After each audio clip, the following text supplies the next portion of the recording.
Vamos ao exemplo 5.1. Um FII tem no trimestre receita de aluguéis de R$ 8 milhões, despesas operacionais de R$ 600 mil, taxa de administração de R$ 200 mil, despesas financeiras, juros da dívida de R$ 1 milhão e 200 mil e um ganho não recorrente de venda de imóvel de R$ 1 milhão e 500 mil. O cálculo do FFO recorrente é 8 milhões menos 600 mil, menos 200 mil, menos 1 milhão e 200 mil. Resultado, R$ 6 milhões por trimestre. Dividindo por 1 milhão de cotas, FFO de R$ 6 por cota no trimestre ou R$ 2 por cota por mês. Se o fundo está distribuindo R$ 2,50 por mês, está distribuindo 50 centavos a mais do que gera. Esse excesso vem do ganho de venda, que não vai se repetir. Conclusão: a distribuição de R$ 2,50 é insustentável. A reserva de lucros, também chamada de saldo acumulado, é o valor que o fundo acumulou ao longo do tempo, distribuindo menos do que gerou. Por lei, o FII deve distribuir, no mínimo, 95% do lucro caixa semestral. Os outros 5% ou mais ficam retidos como reserva. Essa reserva é a gordura de segurança do fundo. A fórmula é: reserva de lucros por cota é igual à soma histórica de FFO menos distribuição por cota. O gráfico 5 mostra o consumo gradual da reserva ao longo de um ano, uma curva decrescente que vai de 30 centavos em janeiro até quase zero em dezembro.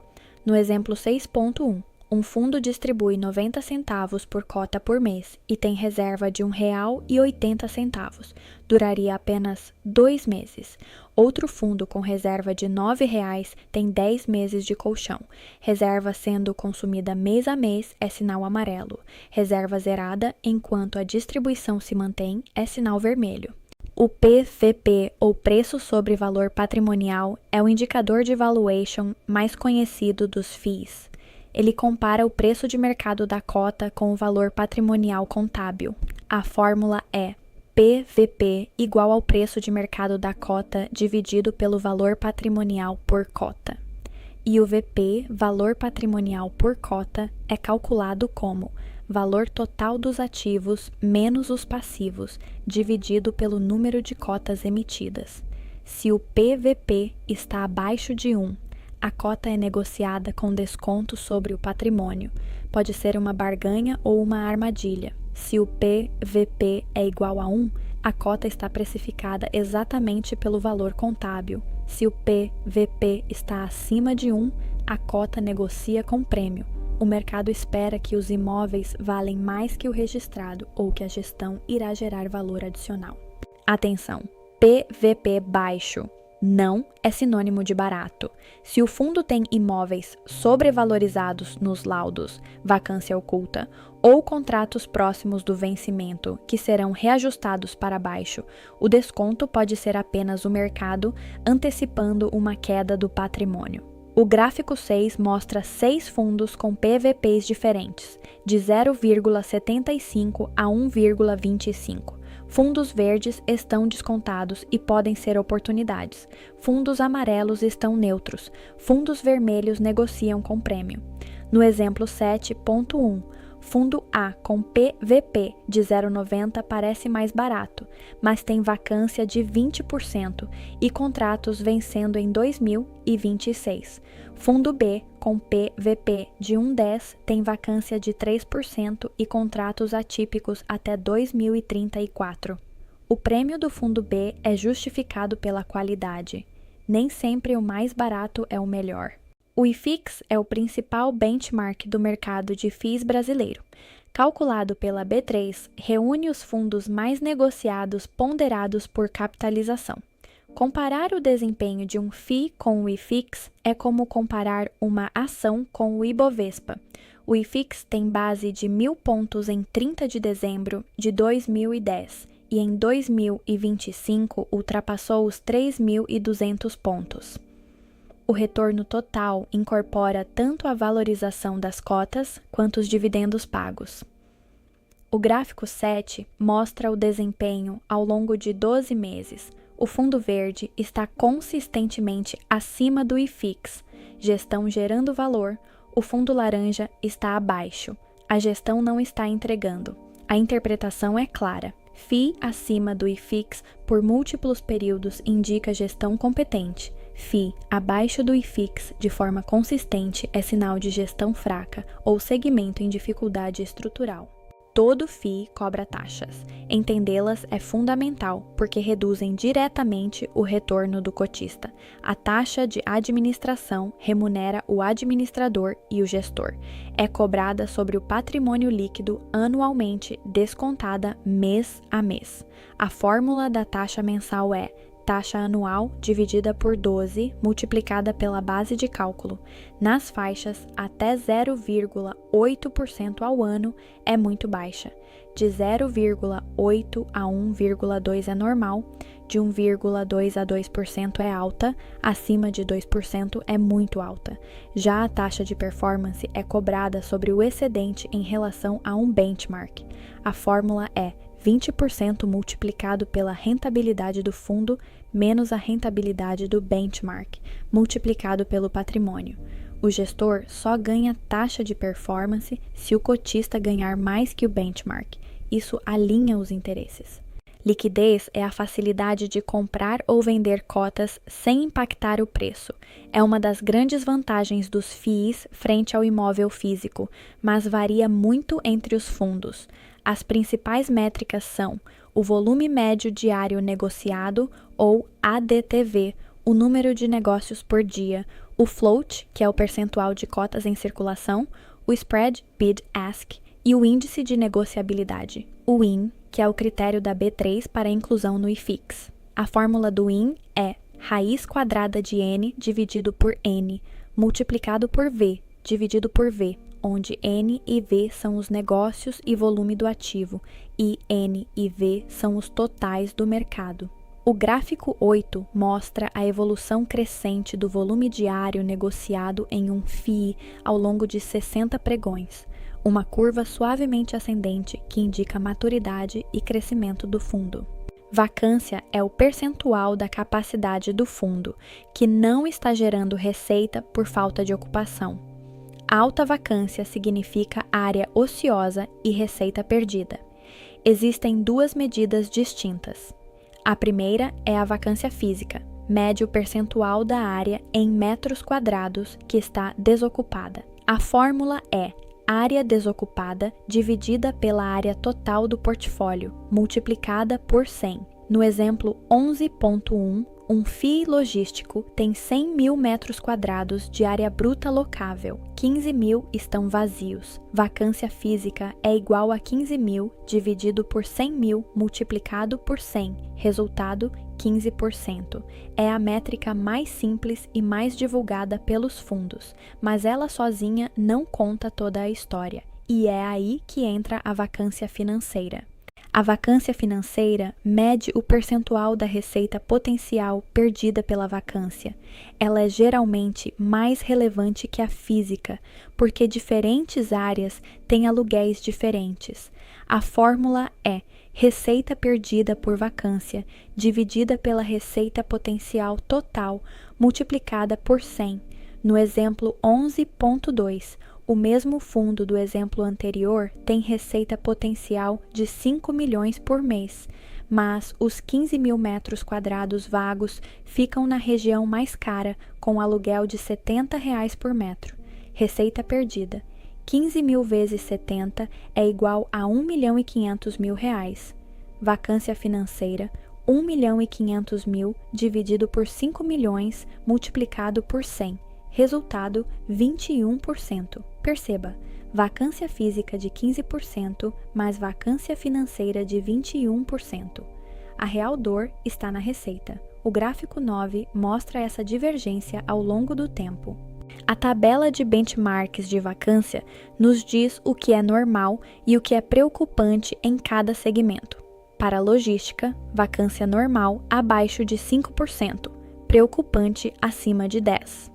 Para lajes corporativas de alto padrão em São Paulo e Rio, normal abaixo de 15, preocupante acima de 25. Para lajes de menor qualidade, normal abaixo de 25, preocupante acima de 35. Para shoppings, normal abaixo de 5, preocupante acima de 10. Para agências, normal abaixo de 10, preocupante acima de 20.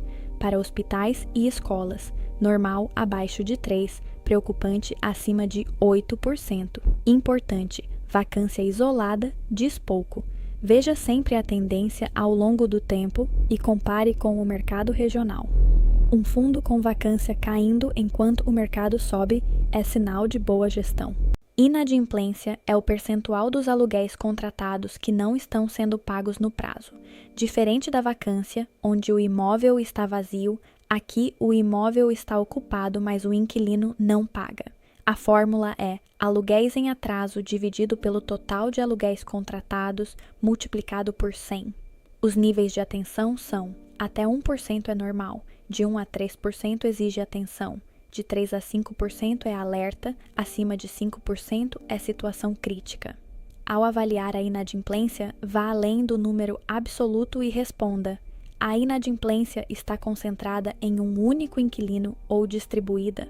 O inquilino é âncora ou marginal? Há garantias como fiança bancária? Inadimplência concentrada em um único inquilino grande é muito mais arriscada. Se ele quebrar, a receita pode cair 15 a 20% de um mês para o outro. Um imóvel só vale pelos contratos que gera. A distinção entre contratos típicos e atípicos é talvez a mais importante nos FIIs de tijolo. Contratos típicos seguem a lei do inquilinato. Prazo habitual de 5 anos, reajuste anual por IPCA ou IGPM, e após 3 anos, o inquilino pode pedir ação revisional para reduzir o aluguel ao valor de mercado. O inquilino pode sair pagando multa proporcional. Contratos atípicos, também chamados de Built to Suit, são construídos sob medida para o inquilino. Tem prazo de 10 a 20 anos. Se o inquilino quiser sair antes, paga multa equivalente a todos os aluguéis restantes até o fim do contrato. Não há revisional judicial. São muito mais previsíveis e, por isso, valorizados pelo mercado. Fundos com mais de 50% de contratos atípicos são considerados mais defensivos. O cronograma de vencimentos mostra quando os contratos expiram, distribuído ao longo dos próximos anos. É um mapa dos riscos futuros do fundo. O gráfico 10 mostra um exemplo. Em 2026, 12% dos contratos vencem.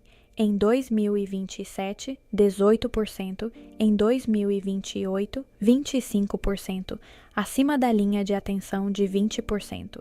Em 2029, 15%. Em 2030, 10%. E acima de 2030, 20%.